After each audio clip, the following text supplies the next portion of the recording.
नमस्ते गाइस सबैजनामा के गर्दै हुनुहुन्छ सन्चै हुनुहुन्छ। आज चाहिँ सनाईमा लमजुङको डाँडैमा हावा सरर भन्ने जुन यो बोल गीत सङ्गीत सर्जकप्रति हार्दिक सम्मान व्यक्त गर्दै एउटा छोटो प्रस्तुतिको लागि उपस्थित भएको छु। हजुरले यदि मन पर्ने मेरो युट्युब च्यानलमा गएर लाइक सब्सक्राइब र प्रतिक्रिया दिनुको लागि म हार्दिक अनुरोध गर्दै प्रस्तुत गर्न गइरहेको छु। हवस् त सुनिदिनु होला।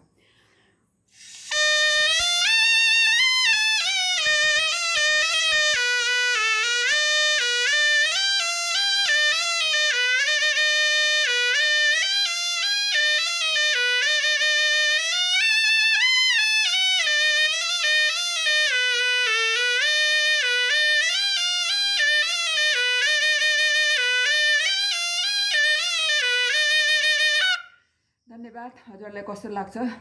आजलाई यति भन्दै भिडियोबाट बिदा हुन चाहन्छु। हवस् त, नमस्ते, बाई बाई।